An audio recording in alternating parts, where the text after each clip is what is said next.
तो देखिए, जम्मू कश्मीर में 10 साल बाद चुनाव हो रहे हैं और परिसीमन होने के बाद सीटों में तब्दीलियां हो गई है। कश्मीर में जहां 1 सीट बढ़ गई है, वहीं जम्मू में 6 सीटें बढ़ गई और जम्मू पर दबाव जोर ज्यादा है भारतीय जनता पार्टी का।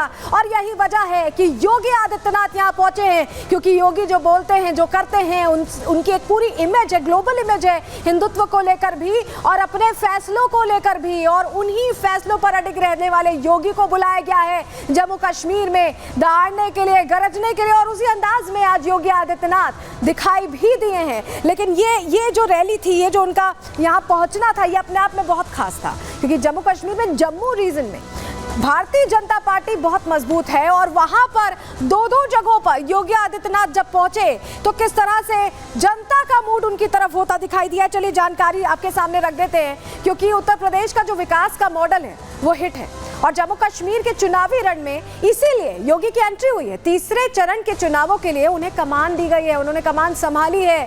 सीएम योगी ने 2 रैलियों में हुंकार भरी, बड़ी बातें उनकी तरफ से कही गई और जनता के सामने उन्होंने विकास का मॉडल रखा है। पाकिस्तान पर जमकर बरसते भी दिखाई दिए हैं सीएम योगी आदित्यनाथ। वहीं पाक परस्तों को योगी ने खरी खरी भी कह दी है। उन्होंने बता दिया है कि किस तरह से भारत का हिस्सा है पीओके और पीओके से अब आवाज उठने वाली है। वहीं पाकिस्तान परस्त जो पाकिस्तान की बोली बोलते हैं, उनको भी बता दिया योगी आदित्यनाथ ने कि भारत में ये नहीं चलने वाला है। रिपोर्ट देखिए।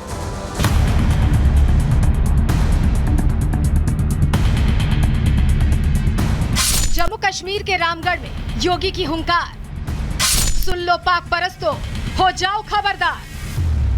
योगी का मिशन कश्मीर, पाकिस्तान पर दागे तीर।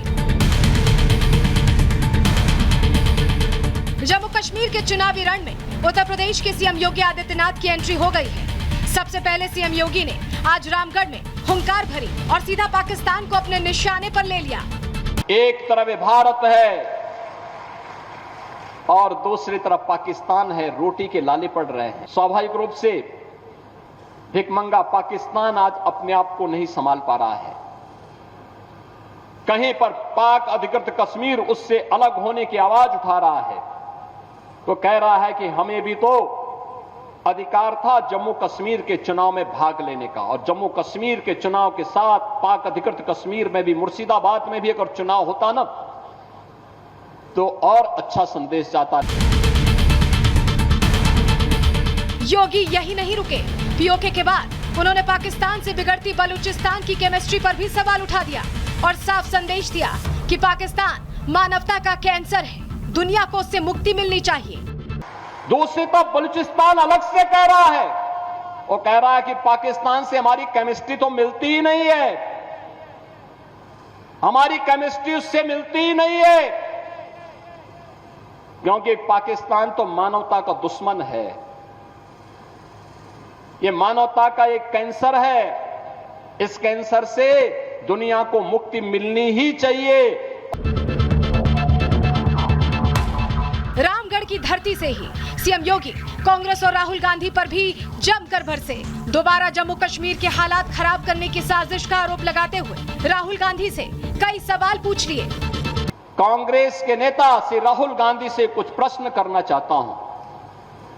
मैं पूछना चाहता हूं उनसे कि जो नेशनल कॉन्फ्रेंस ने जम्मू कश्मीर के लिए अलग झंडे की बात कही है, क्या वह उसका समर्थन करते हैं?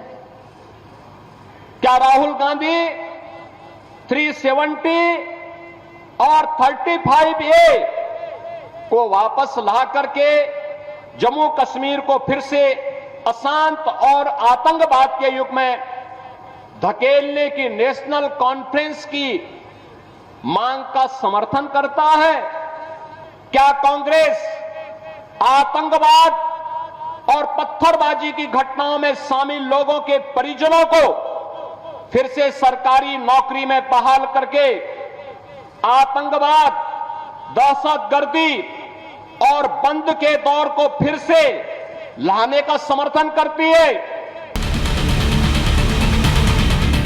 कुल मिलाकर सीएम योगी ने उन नेताओं को लाउड एंड क्लियर मैसेज दे दिया है जो कश्मीर को लेकर पाकिस्तान से बात करने की वकालत करते हैं। योगी ने साफ कर दिया है कि पाकिस्तान से उसकी ही भाषा में बात की जाएगी। और कश्मीर के विकास से कोई समझौता नहीं किया जाएगा। Bureau report, Republic Bharat.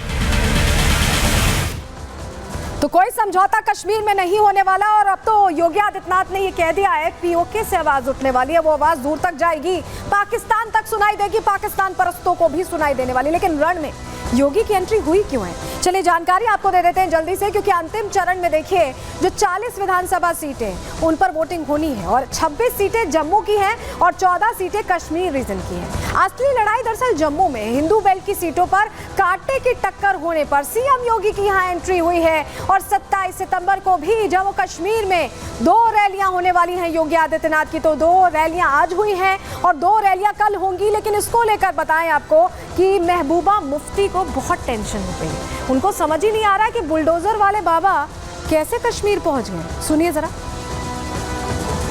कि अयोध्या के मंदिर में जहां श्री राम रहते हैं वहां पर एक दलित बच्ची के साथ गैंगरेप हुआ और वो जो बुलडोजर बाबा है जो अब आएंगे यहाँ पर बुलडोजर की कहानी सुनाने के लिए, जिनके ऊपर अयोध्या में श्री राम ने बुलडोजर चला दिया उस सीट पे, तो उसको तो लोगों को पकड़ के जेल में डालना चाहिए था, जैसे वो एनकाउंटर करते हैं, पर वहाँ तो कुछ नहीं किया। यहाँ आएंगे अब घंटी बजाने के लिए।